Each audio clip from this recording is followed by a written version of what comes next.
Hello, you wonderful people, and welcome to another episode of Not Too Comic Book. This being a show we talk about TV shows that are adaptations of comic books. For today's episode, I'm going to talk about the season premiere of Pennyworth. A great season premiere. A lot of really interesting things went down in this episode, so let's break it down. I was super surprised by the time skip. I once again, I brought it up during my trailer discussion, but I remembered there being a year time skip or something like that at the last couple minutes of season two's finale. But now it's it's been an extra 5 years. Cause at the time it's we thought Goalie was the only one experimented person on like that. Nope. They've had, as, the government seems to call them,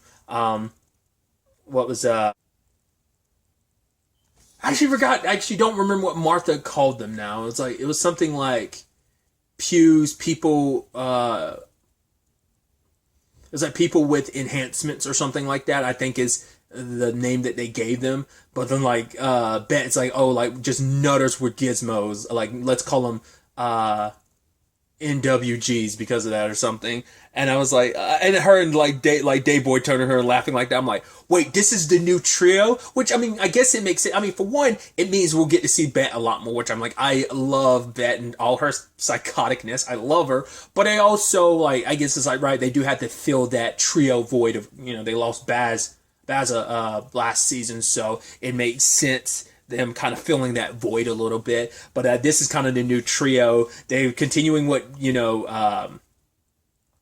they're still doing the security stuff that they were doing prior, except now they're also taking jobs from the government, specifically dealing with people. Because it's the people, the general city doesn't know whether it's whether it's freak weather, whether it's actually mad scientists. No one knows why it's just such a rampant increase of people who are experimented on. This guy, this episode, he had almost this large machine operated arm that apparently he can't control. He's I just woke up with it, and it's the government gives me about 500 a pop, and he's 500. It's that's pretty good. He's yeah, but the fact is, if you're dead, because I'd rather not shoot you, because if I do, I'm not going to I'll get pony for you. He's maybe not even that much, but it's yeah, they just kind of a day in the life. And because I did think it was interesting that the city looked as pristine as it did in the trailer, and it's because it's been 5 years, so we are super in the aftermath of the Civil War. It's everything was kind of returned to normalcy as can be, with people who've been experimented on running rampant. But I do a little of the background enhancements they made. The fact is, you hear Sandra's song on the radio, which is so interesting because that pops up immediately after Alfie's mom was going on about you need to find a nice lady in your life. It's I just had a lady. You just saw her. Yeah, what was her name? Bridget. And it's you had to think about it. Because if I remember correctly, weren't things between... the whole him and Sandra thing have been a constant, complicated on and off thing since season one. But I don't think they ever made, at least in the show, I can't remember if he made a clean break of it. Maybe in that year time skip. I don't know if there was anything definitive, but I think now it's no, cut her loose, let her have her career, and it's just right. He hasn't had, the best luck with love life, but I guess he's kind of, it's interesting that he would eventually, I guess, maybe a little bit of Alfred passed that on to Bruce. Bruce become, obviously, the playboy personality is something that Bruce did to kind of help cover up the whole, I'm Batman thing. So I'm curious, did Alfred kind of, because of his younger days, that he goes, right, this would make you seem very disarming, so lean into the billionaire playboy thing of it all, and, Alfred kind of gave him pointers or something. It feels because you could make a direct correlation between the way Alfred's kind of what was that woman saying? Bridget, you could even correlate that to be kind of very similar to Bruce's playboy personality. And speaking of his mom, first and foremost, we find out that she's trying to look into newspaper ads for people seeking love, and so she's trying to put herself back out there. To be fair, it's been basically 6 years since Papa Pennyworth died, so it's like, of course she's going to want to, she wants companionship, but she's sure as hell avoiding that conversation around Alfie because she knows, like, yeah, he probably won't respond too well about that because it's like the last thing he wants to be thinking about is his mom being with someone else. But it's like, right, she deserves to be happy too, but she knows that's going to be a complicated conversation. I doubt Alfie's going to respond well to it at first, but I think he'll eventually feel better about it. I think it's also interesting too that she's asking the whole conversation like, oh, you should have kids. First and foremost, she's babysitting Martha and Thomas's daughter Sam, who's now obviously 5 years old now, well, about to be 5. And then you join that with the fact is that Alfie's in the general vicinity of a child named Julie, which he does have a daughter in the comic books. I always forget. I think it's Julia, not Julie, because I was about to say that's just interesting. That's a little too closely tied, but I was like, not unless he ends up adopting a kid and that ends up being what ends up happening in this case. But I'm like, I doubt that. Well, because I don't know what Julie's typical age comparison is compared to Bruce. I don't know whether they're ever like around the same age or is there like a big age gap between, because it could be even further in his life that Alfred ends up having her. And so the conversation of him being like, oh, I don't like them, I don't know what to do with them. It's like, you'll eventually know you'll have one, but once again, that's what I can never remember. So I looked it up to confirm it. Yes, it's Julia. I thought so, but I wasn't 100% sure. I also read a quick thing of like, oh, apparently Alfred was kind of an absentee father. Didn't know that. I was like, oh, interesting. It's like, which makes this whole situation even more juicier and even more comparison when he's like, yeah, I don't like babies, kind of don't want to do the fatherhood thing, and it kind of fell. Apparently he kind of left her behind to do the whole working for Thomas and Martha thing. So it's like, there's layers upon that. But either way, putting that all aside, we'll circle back to the Thomas and Martha stuff later, but focusing on the whole situation with Alfie and Dave Boy, who were asked by a family, specifically by the nanny working for the family, to find the missing woman. She's like 18 years old, and it's like, oh, she's an adult, she's doing her own thing. It's like, yeah, but she got mixed up with the wrong crowd, and this is where we tie into Colt storyline with Sister Susie, which that actress, I know her from The Outpost. She played Ren's mom on The Outpost. I was like, hey, what was that? There was something, the actress who played Ren was in something, and I just couldn't remember what she was in that I remembered her from. It was something I was watching that I was like, oh, isn't that the actress who plays Ren? And I don't remember what it is now off the top of my head. Either way, tangents aside, I love how that whole situation went down. It's like, okay, cool, let's get out of here. And it's like, oh, she says she doesn't want to go, so you can fuck off. And it's like, yeah, actually, we're lying. We're not leaving her without her. Dave Boy, take care of those people. It's like, he's like, no, you take care of it. He's like, I've got the suit on and everything. I'm not doing that. It's like, the suit's already ruined. He's like, what? Where? He checks the sleeve of the arm. He's like, fine, but the next time we're like dealing with something like this, you have to do it. Because I love that Alfie's just kind of trying to delegate the jobs because he's like, no.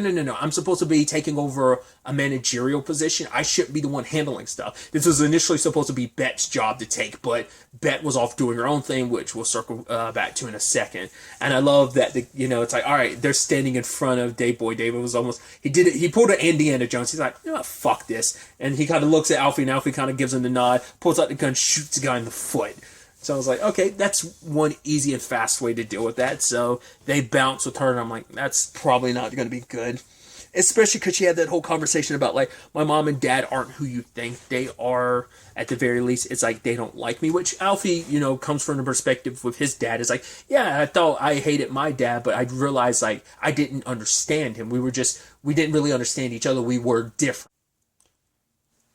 Plus, it was a scene that was in the trailer, so I already kind of knew that was going to go sadly sideways. But the question is, like, what happened? And, like, this cult's got you mixed up in some stuff, and she even, Susie says she even has powerful connects, so who knows what that necessarily means. I mean, Alfred's got some pretty big connects, too, some government connects and stuff. I mean, he's pretty, I don't know if you'd say tight, but he's close enough with the current Prime Minister, Aziz. I mean, it's like, well, they have their history, plus it's like, well, Martha's kind of the in-between in that regard as well, but still.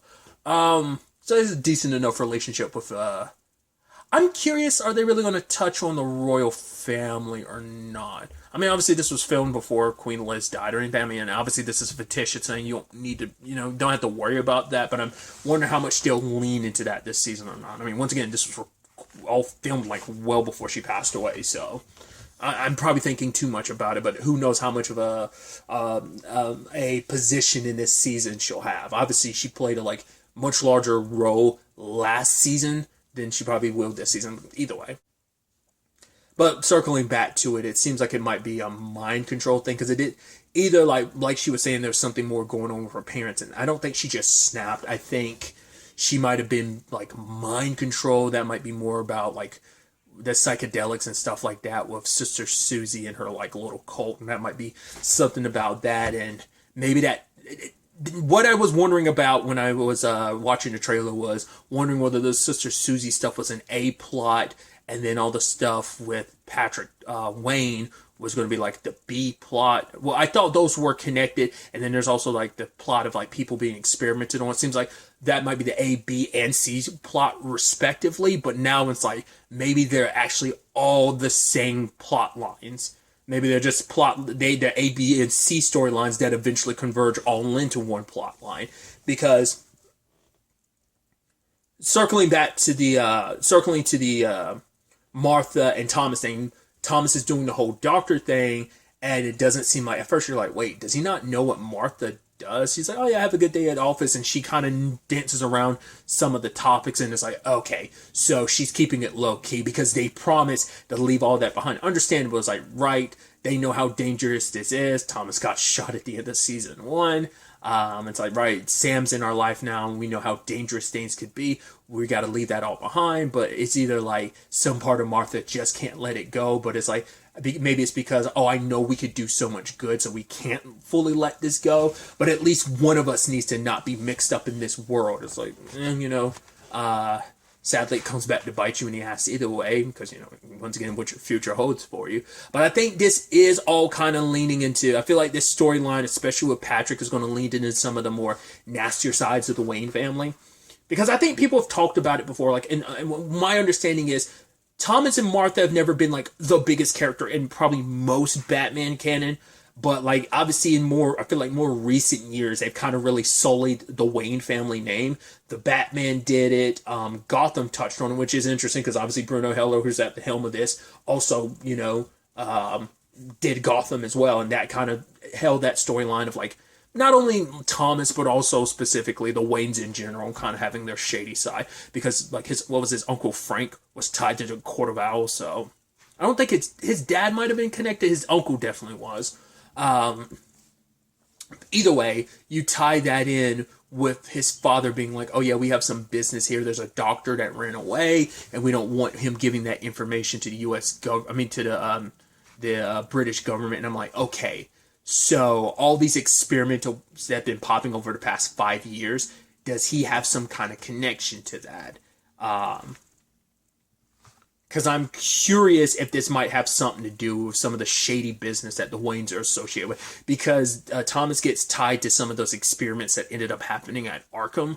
So there might be some, like, correlations of it kind of started here and eventually trickles down. Maybe in this continuity, Thomas was trying to unravel everything that his father was a part of, or it was probably in Thomas's mind, it was part of a greater good that maybe he kept things going because it was for the betterment in the long run. Yeah, some people had to be hurt and sacrificed in the long run, but it was worth it.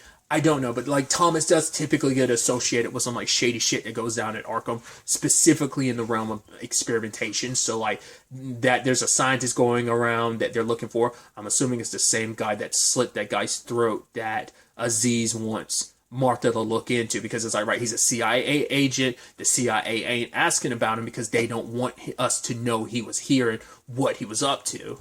So I'm assuming there's some correlation there because he's going to go missing. And it also makes me think that Patrick's girlfriend, Virginia, obviously she showed at the end of this episode she ain't who she plays to be. Like, once again, I made that whole point about Bruce doing the whole, like, pretending to Playboy thing. She plays, like, oh, like, the arm candy, like, oh, I just want to shop. But it's like, yeah, it's an act. I'm like, you're a CIA agent yourself, because she's like, no, I'm kind of granted the authority to kind of do whatever I need to make this happen. She's like slapping Patrick. So like he must be like having to work for the government just like Thomas was, because his screw up is like, if you don't help us, your entire company as well as your entire name, what it means, your reputation will go down the toilet. Your legacy will be destroyed. So help us.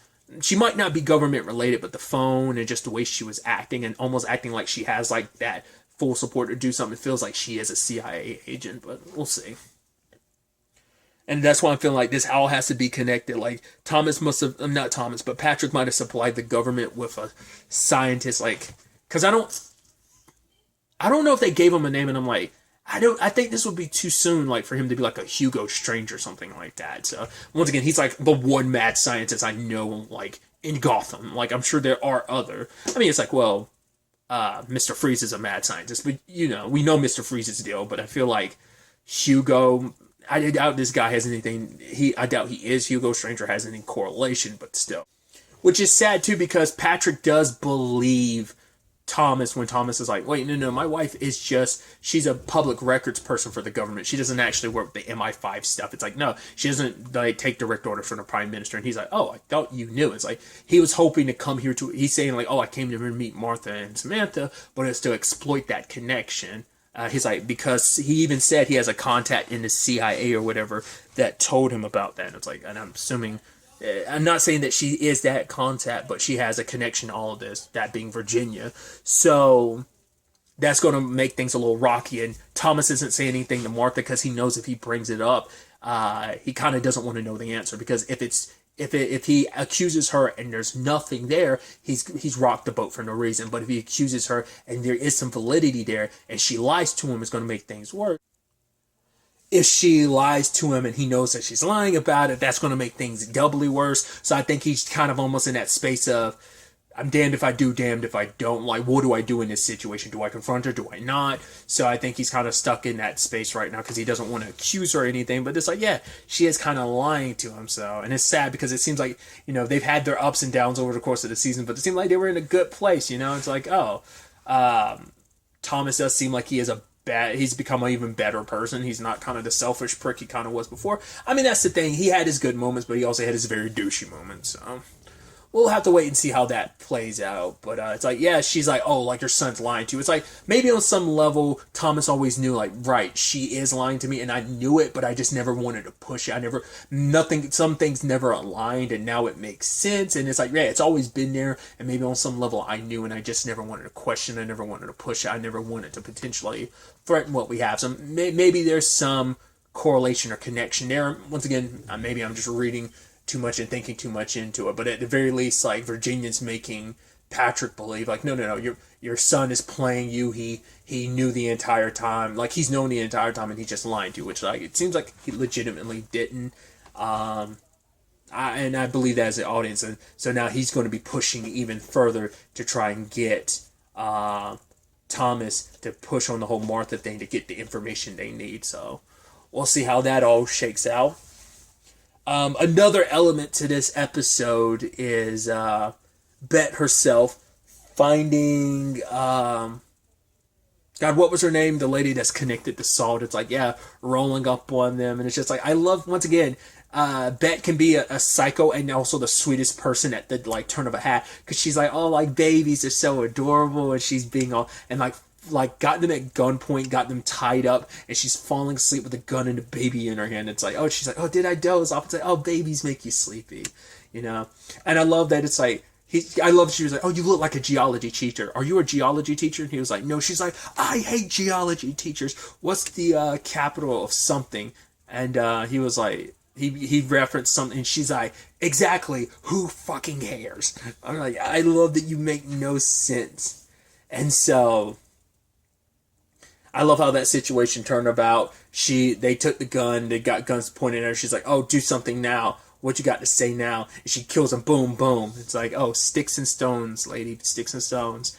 Kept the baby. Well, she didn't even have the decency to wipe all the blood off the baby before she showed up at the office. And it's like, why do you have that? It's like, yeah. It's like, do you put babies in there? She's like, oh, no. Like, being super sarcastic about it. It's like, fuck me, there's a baby in this. It's like, yeah, it is. And it's like, you can't have that around here. It's like, well, how about your mom? It's like, My mom already has a full-time job. She doesn't have time to look after someone else's baby on top of the baby the child she's already looking after. So Beth's like, you know what? I'm already on my own. She can't turn to her sister because she's like, my sister would say no, plus she's 100 miles away. So I'm guessing, I don't know why I said that. I'm guessing that's where Miss Gaunt comes into place.